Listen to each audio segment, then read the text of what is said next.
Welcome to the Chaotic Tea Party, where your host Shell and Annette tackle questions or topics that vary from the insane to the mundane. Please be advised that this podcast has an explicit rating. It will contain adult language and content that some listeners may find offensive. With that in mind, if you still think this is your cup of tea, welcome to our Chaotic Tea Party, where nothing makes sense, but the tea is strong and the biscuits are plentiful.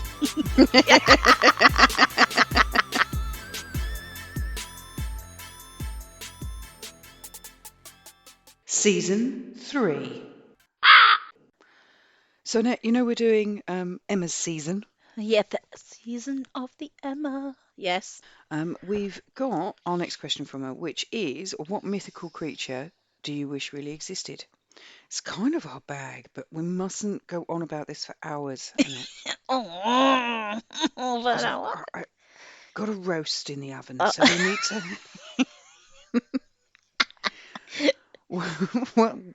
What's yours? So if you could only pick one, I'm really hoping you're not going to disappoint and go for a standard the unicorn. No. Yeah, not that there's anything wrong with unicorns, but dazzle me in it. Okay. What would you go with?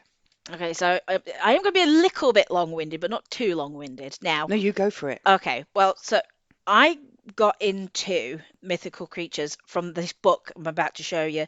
It was not mine. It used to be my sister's.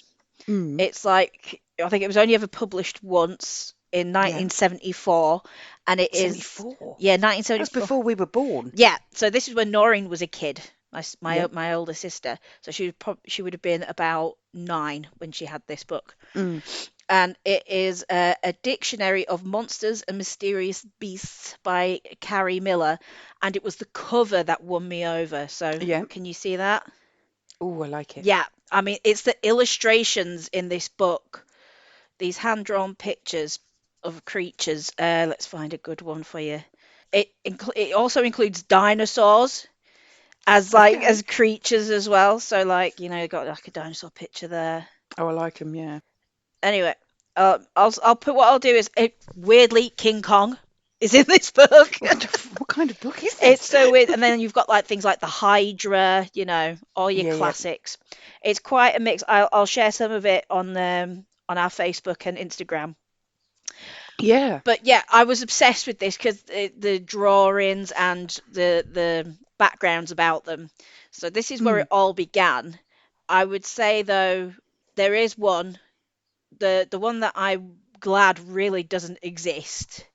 So this is one that you don't want to exist? Yeah, this is one I would really not want to exist first. Yep. And it is the Harpy. Have you ever heard of the Harpy? Yes. Yeah, right. So the version I am terrified of was weirdly enough, from the animated movie The Last Unicorn.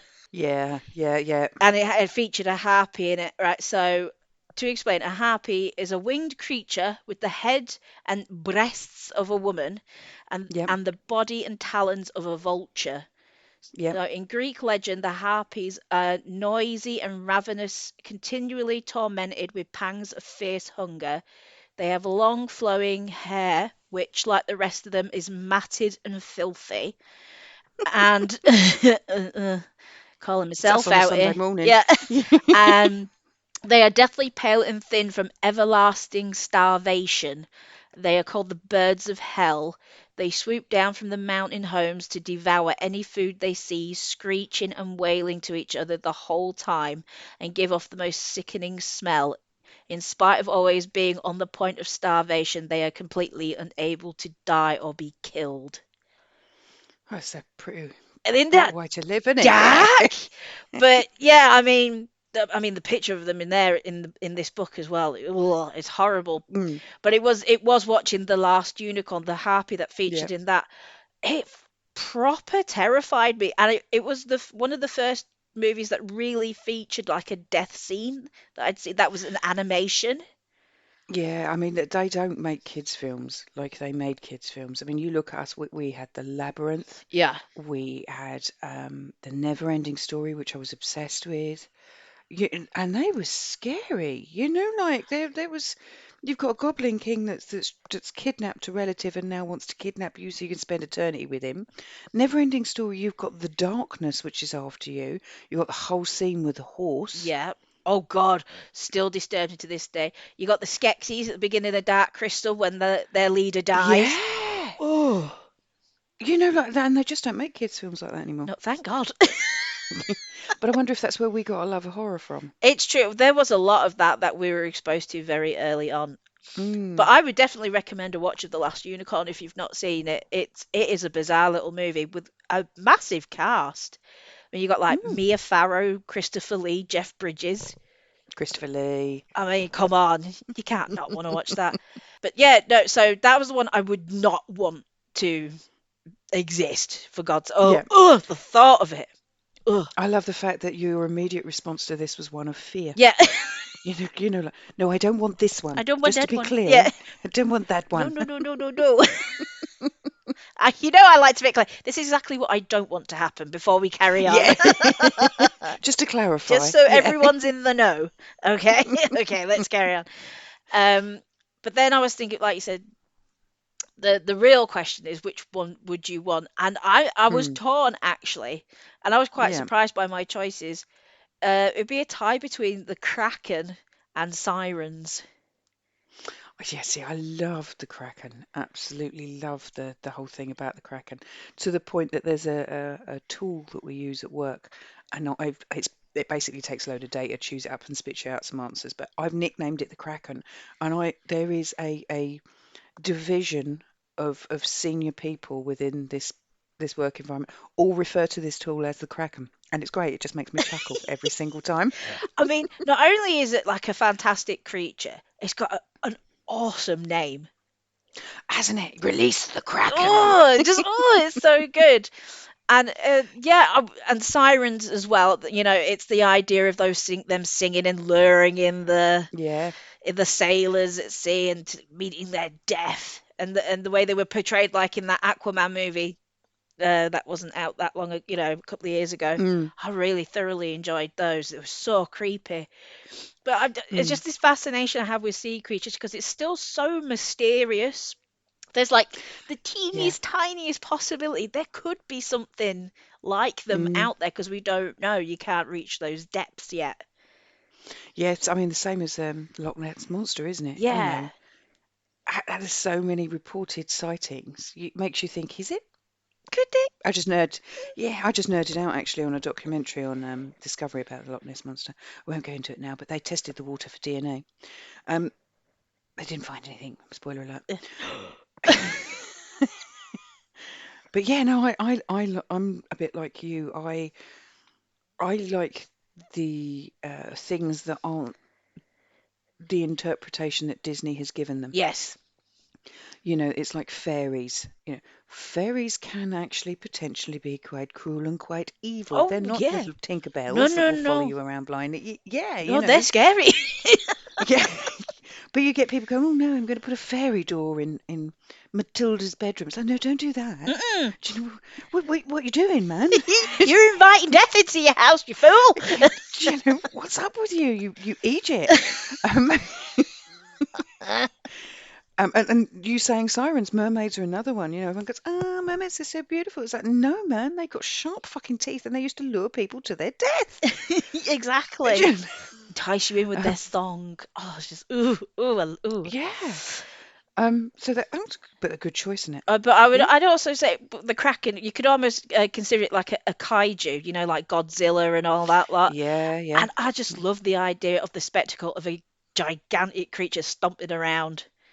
Just to see it, be like, fucking, you're just looking over the houses across the road, and there's a great big Godzilla going past. Be fucking awesome. As long as they don't trash mine, I don't care. Yeah, they can do everyone else's, but not yours. Yeah. So mine are probably a little bit of a reflection of me. So you've been influenced heavily by your love of sea creatures and gigantic King Kong monsters. Yeah. I struggled with this, got it down to 3. Okay. The 2 that I haven't gone with, but we're in the running, is a golem. Oh, the Golem.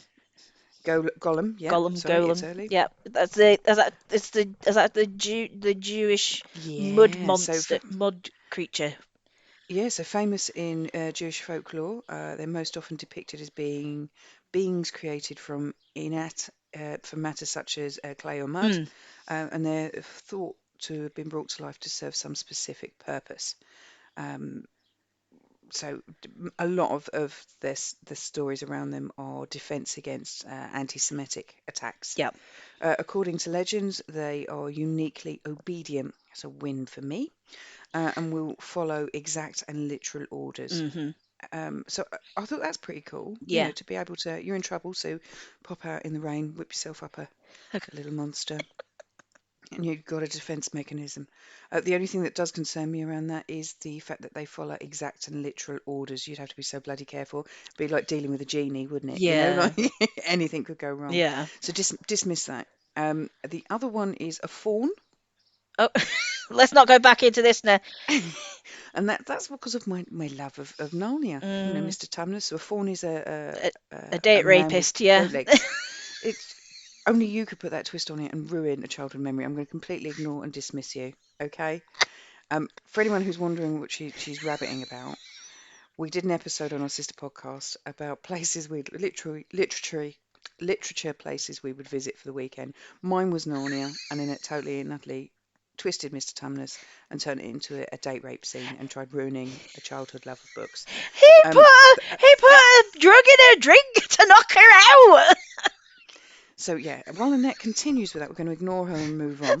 So I like the idea of a fawn because of my love of Narnia. The other one, the one that I kind of like the idea of, is and I don't know if I'm going to pronounce this correctly, is a wolver. A Now, have what? you heard of a wolver? A No. Okay. wolver.